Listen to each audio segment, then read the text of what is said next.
जब ज़ुइन ने पहली बार न्यूयॉर्क की सुबह देखी तो उसे लगा जैसे किसी ख्वाब के पर्दे में जाग उठी हो।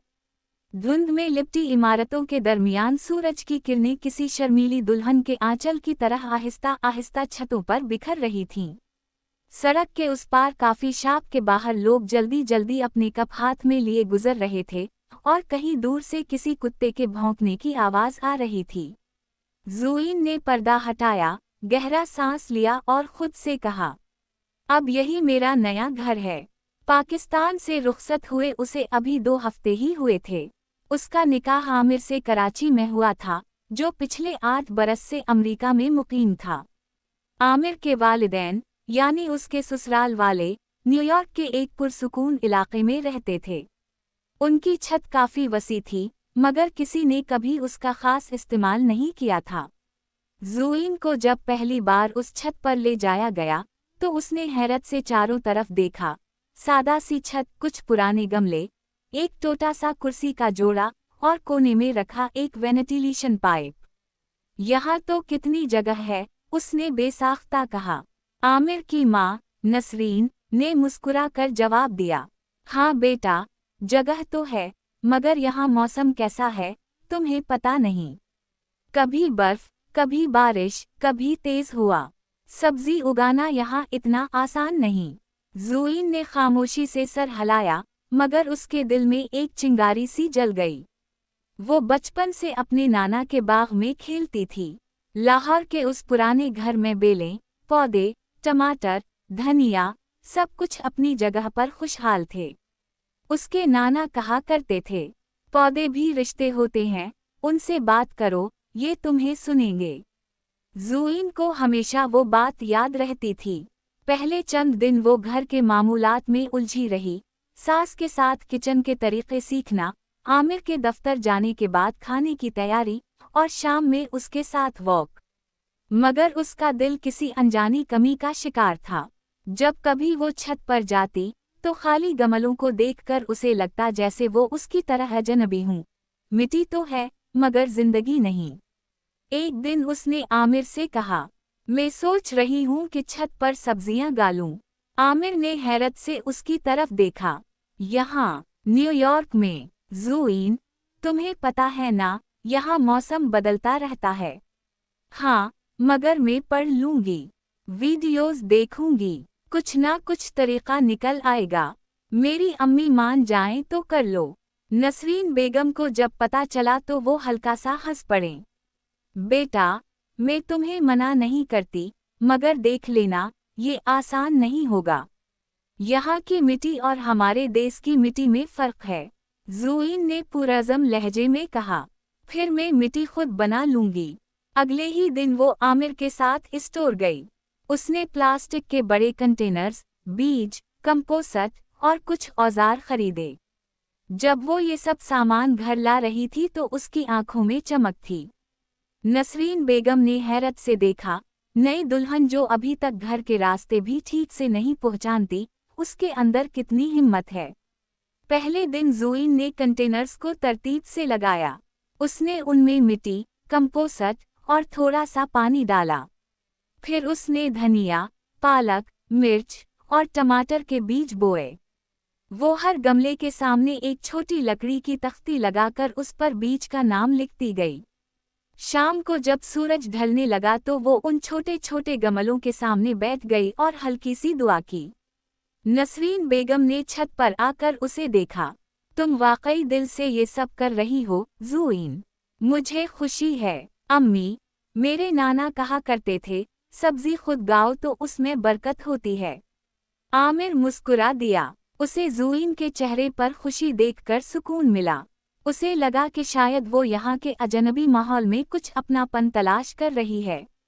दिन गुजरते गए। ज़ुइन सुबह सबसे पहले छत पर जाती, मिट्टी को देखती, हल्का सा पानी देती और फिर घर के कामों में लग जाती।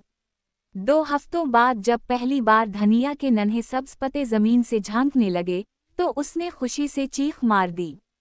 नसरीन बेगम दौड़ती हुई आए। क्या हवा, अम्मी, धनिया उग आया है। नसरीन हंस पड़े। अल्लाह तुम्हारे हाथों में बरकत डाले।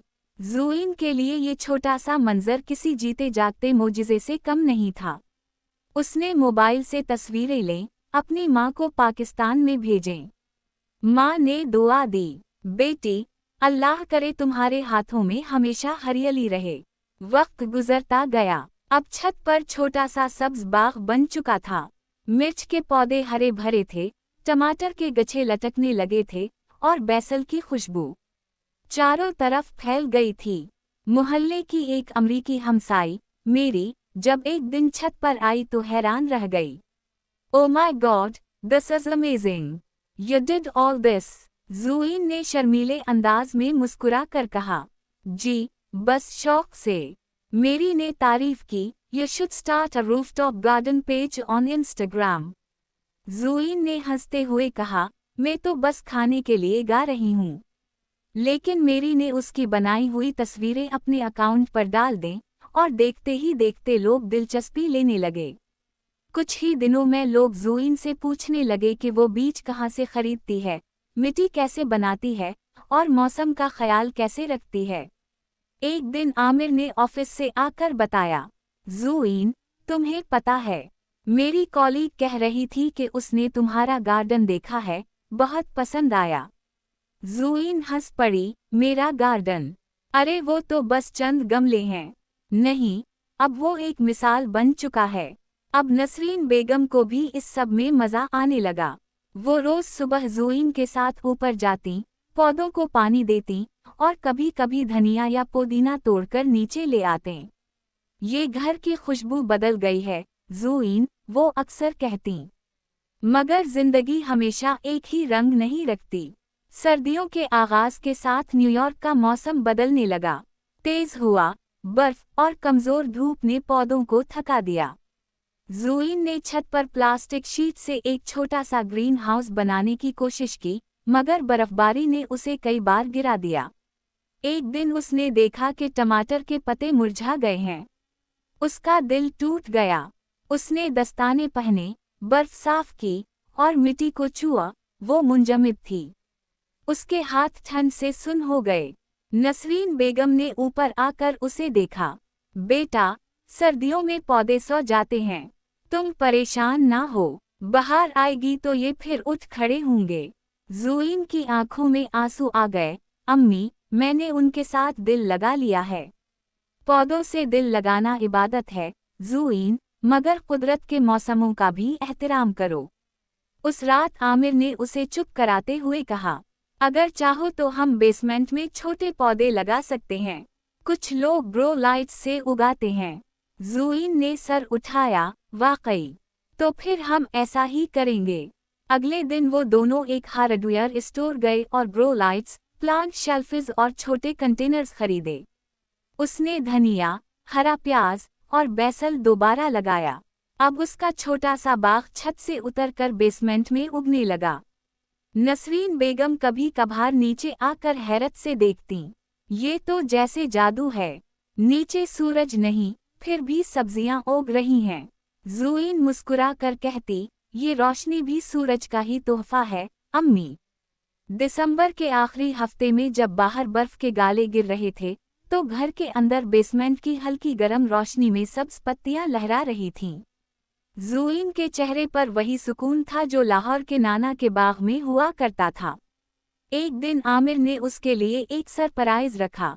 उसने ज़ुइन की तमाम तस्वीरें और वीडियोस जुमा करके एक छोटी सी डॉक्यूमेंट्री बनाई, from Lahore to New York, the rooftop gardener bride. जब उसने वीडियो देखी तो उसकी आंखें नम हो गईं। उसने कहा, आमिर, मैंने कभी सोचा भी नहीं था कि ये सब इतना मानी रखेगा। तुमने सिर्फ पौधे नहीं गे, ज़ुइन, तुमने इस घर में जिंदगी गा दी। वो रात लंबी और खामोश थी। बाहर बर्फ ने सड़कों को सफ़ेद कर दिया था, मगर बेसमेंट के अंदर हरियाली सांस ले रही थी। ज़ुइन ने एक छोटे गमले को हाथ में उठाया और आहिस्ता से कहा, मैं जहाँ भी जाऊँ, मिट्टी अपने साथ ले जाऊंगी।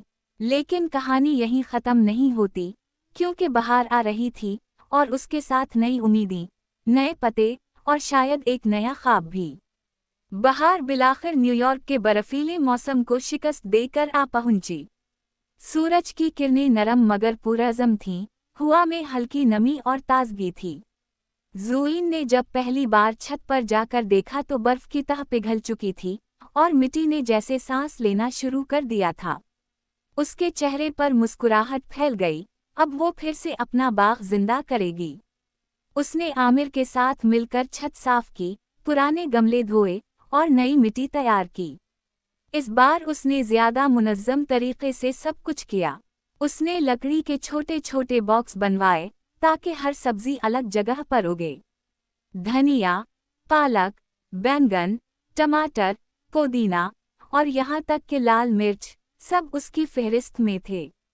नसरीन बेगम ने नीचे से आवाज दी, ज़ुइन, बेटा, ज्यादा देर मत लगाना, हुआ अभी थोड़ी ठंडी है।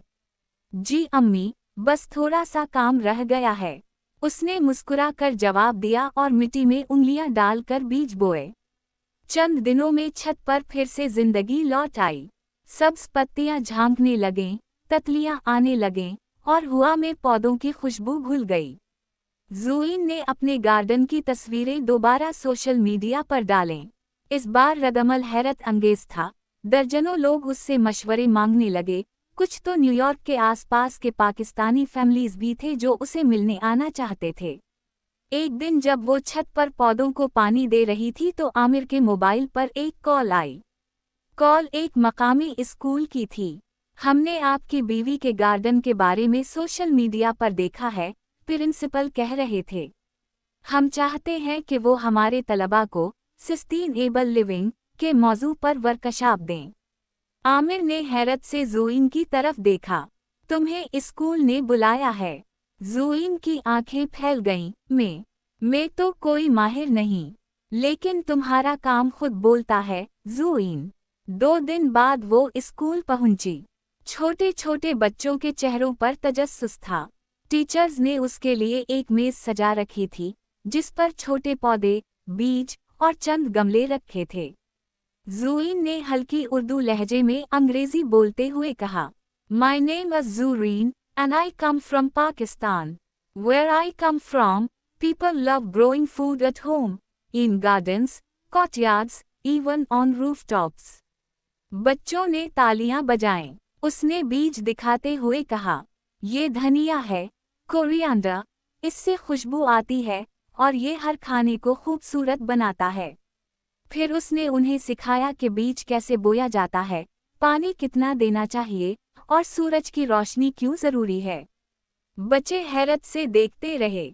वर्कशॉप के बाद प्रिंसिपल ने आकर कहा, आपने बच्चों के दिल जीत लिए हैं। अगर आप चाहें तो हम माहाना प्रोग्राम शुरू कर सकते हैं।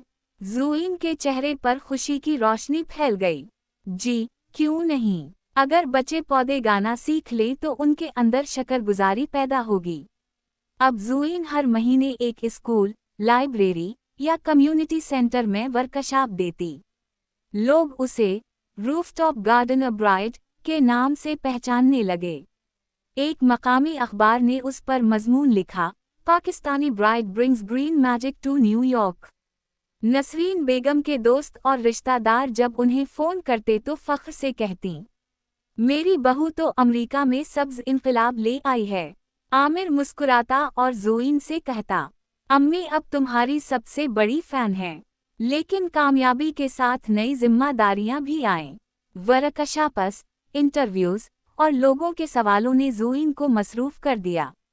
कभी कभार वो थक जाती। एक दिन उसने आमिर से कहा, मुझे लगता है मैं सिर्फ दूसरों के लिए काम कर रही हूँ, अपने गार्डन के लिए नहीं। आमिर ने नरमी से कहा, ज़ुइन, ये सब भी तुम्हारे गार्डन का ही हिस्सा है, बस अब ज़मीन थोड़ी बड़ी हो गई है। उसने सोच में डूबकर कहा, शायद तुम ठीक कह रहे हो।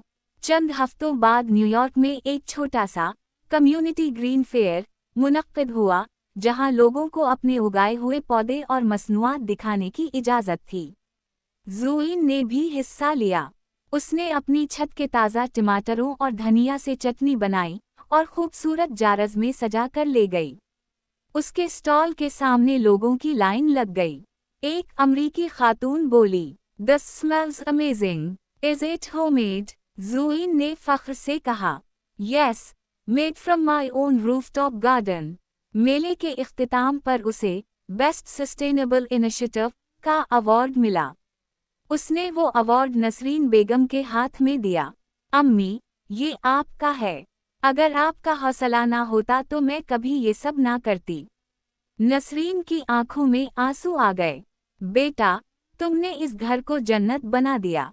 अब छत पर सिर्फ पौधे नहीं, ख्वाब भी उगते थे। मोहल्ले के बच्चे अक्सर आकर देखते, कभी पानी देते, कभी बीज बोते। ज़ुइन उन्हें कहती, पौधे गाना इंसान को सब्र सिखाता है, और सब्र ही जिंदगी की जड़ है। एक दिन जब वो शाम को पौधों को पानी दे रही थी, आमिर ने आकर कहा, ज़ुइन, तुम्हें याद है जब तुम पहली बार यहाँ आई थीं? हाँ, इस छत पर सिर्फ खाली गमले थे। और अब देखो, ये सब तुम्हारे हाथों से भर गया। ज़ुइन ने नरमी से कहा, ये सब मिट्टी का कमाल है, आमिर। मैंने तो बस इस पर यकीन किया। न्यूयॉर्क की शाम धीरे धीरे उतर रही थी। दूर से अजान की हल्की सी गूंज किसी मस्जिद के स्पीकर से आ रही थी, जो ज़ुइन के दिल में अजीब सा सुकून उतार रही थी। उसने छत से नीचे झांका। सड़क पर लोग मसरूफ थे, गाड़ियां भाग रही थीं, मगर ऊपर छत पर वक्त थम सा गया था। ज़ुइन ने आखिरी बार वाटरिंग कैन उठाई और पौधों पर हल्की बूंदें बरसाएं। हवा में खुशबू घुल गई, धनिया, पुदीना और मिट्टी की। मैंने यहाँ अपनी मिट्टी ढूंढ ली है, उसने धीरे से कहा। आमिर ने उसका हाथ थामा। और मैंने तुम में अपना घर ढूंढ लिया। नीचे से नसरीन बेगम की आवाज आई, ज़ुइन बेटा, खाना ठंडा हो रहा है। वो दोनों हंस पड़े। छत पर हवा बह रही थी, पत्ते हिल रहे थे, और कहानी जैसे खुद कह रही थी। जहाँ नीयत सच्ची हो, वहाँ परदेस भी अपना देश बन जाता है।